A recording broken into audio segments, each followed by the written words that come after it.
Hello, BookTube. I'm Jonathan, and we are back in the yard. I should have my filming set up back soon, but until then, we're going to enjoy some hot weather, along with this hot streak that I've been on recently with sci-fi books. I've been reading some pretty good books recently, you guys, and I want to share them with you, and they've been across a pretty good range as well, from modern, classic, different subgenres, so no matter what you're in the mood for, what you're looking for, hopefully one of these 4 books will also be a hit for you. So let's get into them, starting with Aurora Rising, written by Alastair Reynolds in 2007. So the premise for this one is that Prefect Dreyfus is responsible for taking cases around a series of space habitats known as the Glitter Band. And when he is assigned to a murderous attack, which seems to be an open and shut case, he feels like he has uncovered something much larger. So this takes place within the Revelation Space universe, although it is set around 100 years before the events in the novel Revelation Space.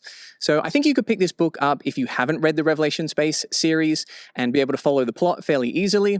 Although if you have read the series, some of the world-building details might come to you a little bit quicker.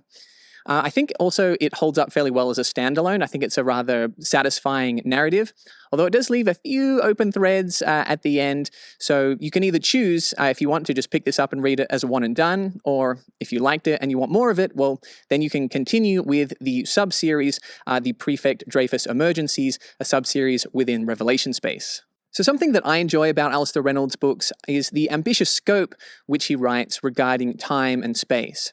However, this one is a little bit more focused as it follows a cast of characters that are all connected to this one mysterious case. But this book is still packed with imaginative creations, as the futuristic technology is super fun to see being put into action, and the world has this fantastic gothic feel to it. There are a couple of scenes that just really got under my skin in the best possible way. I wouldn't say that character writing is Reynolds' primary strength as a writer, but the characters in this book, I did feel like each of them had distinct personalities, and I was actively either rooting for or against all of them. Some interesting themes that appear in Reynolds' works are those relating to identity and memory, and they reveal themselves in this book in some surprising and thought-provoking ways. Reynolds does lean towards the harder end of the sci-fi spectrum, but he still takes some time to explore some rather interesting themes here to do with the way that each of the individual space habitats govern themselves, as well as exploring what makes people human in this high-tech driven future. Ultimately, this is a fun mystery meets space opera adventure, and I think it nails both of those subgenres. I gave it a 9.5 out of 10 and would rank it as my 3rd favorite out of the 8 Reynolds books I've read, just behind Redemption Arc and House of Suns, which just goes to show how highly I think of Alastair Reynolds. I'll definitely be reading the next book in the sub-series, Elysium Fire. Alright, up next, Station 11, written by Emily St. John Mandel and published in 2014. So the premise for this one is that the lead actor in a production of King Lear has a heart attack on stage the same night that a devastating pandemic hits the city. 20 years later, a traveling symphony travels around this post-apocalyptic, violent landscape, trying to keep music and theater alive with their stage productions. And a strange series of twists of fate connect all of these characters together. So this book is an Arthur C. Clarke Award winner and a post-apocalyptic story that's not just about humanity's attempt to survive, but also to preserve its history, its art, and its culture. Now, the story bounces around between different perspectives and timelines and explores the different ways in which we can either directly or indirectly impact each other, and the way that we carry those impacts with us internally and how we express them externally. Now, for those of you that are more plot-driven readers, there isn't a lot of momentum driving this story forward. There isn't a clear goal with high stakes. Rather, it is a series of slice-of-life vignettes. However, I will say that the revelations that we uncover and the connections that form are quite satisfying in the end. Typically, I'm more drawn to concept-driven science fiction, and this is at the softer, more literary end of the sci-fi spectrum. But I found it hard to put down because of the emotions that this book elicits. I feel like every chapter speaks to an experience that I've had or a type of person that I've met, and Mandel just has this remarkable ability to convey truths about the world through her powerful but restrained prose. After I finished this book, I felt like I just needed to lie down for a while and attempt to process what I had just experienced. I think this book is masterfully written, and I think it'll appeal to fans of writers like Kazuo Ishiguro or David Mitchell. And lastly, this isn't a happy book. There's some emotional gut punches in here. But despite being a post-apocalyptic story, I think there's still a sense of optimism to be found. A reason not just to survive, but to create. And that's something that emotionally resonated with me. I also gave this book a 9.5 out of 10. And just some quick news before we get into our next book. In a couple of weeks, I will be attending Worldcon in Seattle. So if you're going to be there as well, come say hi and we'll talk about sci-fi books. Okay, for our third book, we have Synners, written by Pat Cadigan and published in 1991. So the premise for this book is that sinners are synthesizers, not machines, but people. And they take performances from people's brains and turn those into a form which can be repackaged and then sold. Humanity and technology have been fused in this future world to a point at which any interaction with reality is merely incidental. So this book also won the Arthur C. Clarke Award, and it is a cyberpunk book written by the queen of cyberpunk, Pat Cadigan. And it contains a lot of the great hallmarks of cyberpunk fiction, like hackers, body modifications, dubious corporations, and virtual reality. However, there isn't a lot of sex and violence in this one, so if that's something that's put you off other cyberpunk books, this might be a good one for you to try. Synners is a unique reading experience because it has a frenetic, jazz-like feel to it, and it's also rather trippy.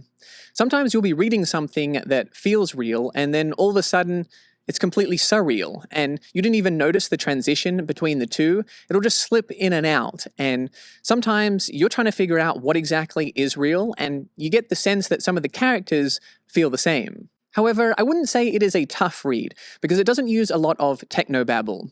There is a decent amount of slang, but that slang is made up of modern-day words. So, for example, a phrase like hit and run might mean something different in this future world, but through context, it's a little bit easier to figure out what something like that might mean, as opposed to if Cadigan relied on just making up entirely new words like quizzerandot or globunobe. I think a strength of the book was the exploration of the relationship between technology, media, and economics, as well as the ways in which corruption and manipulation can separate ourselves from our humanity. This book was written over 30 years ago, but it feels as relevant as ever. Some minor criticisms that I had included, in terms of the plot, there were moments where it felt like it was spinning its wheels just a little bit, and it doesn't provide a lot of character descriptions. So there were occasions, especially early on in the book, where I found it a little tough to tell the difference between the characters, and I never really connected with them. But overall, it just has a great vibe, and it is cleverly written cyberpunk. I gave this one an 8 out of 10. And for our last book, we have Planet of the Apes, written by Pierre Boulle in 1963.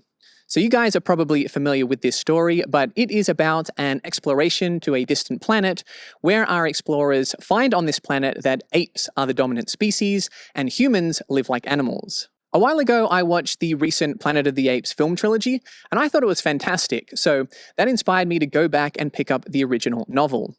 So this book is split into 3 parts. The first is a kind of pulpy, fun space adventure. And then the second part is the social experiment of what life would be like if apes were the ones in control over humans. And then the third and final part is unraveling the mysteries behind this planet. This is a great example of concept-driven sci-fi. It has this really fun what-if premise. And I think Boulle does an excellent job of exploring all of the implications of this world that he created.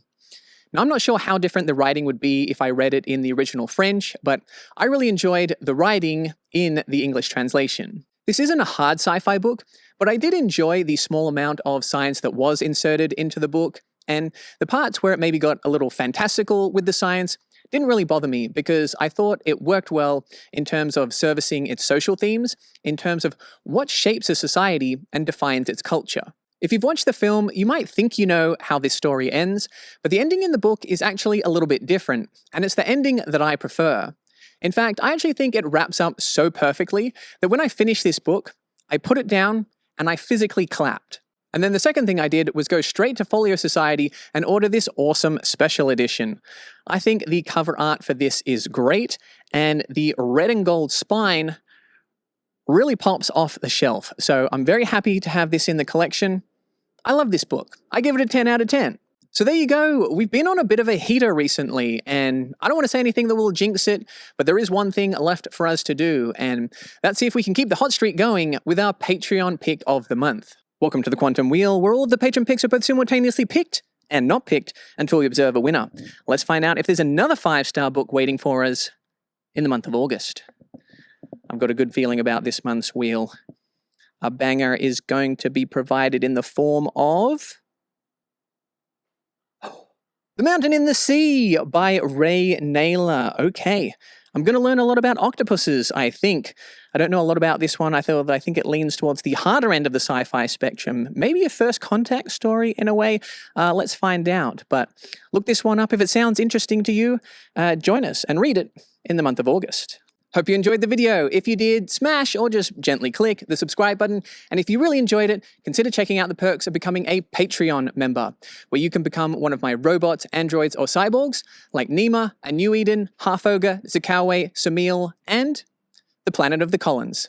And you can find more sci-fi content over here.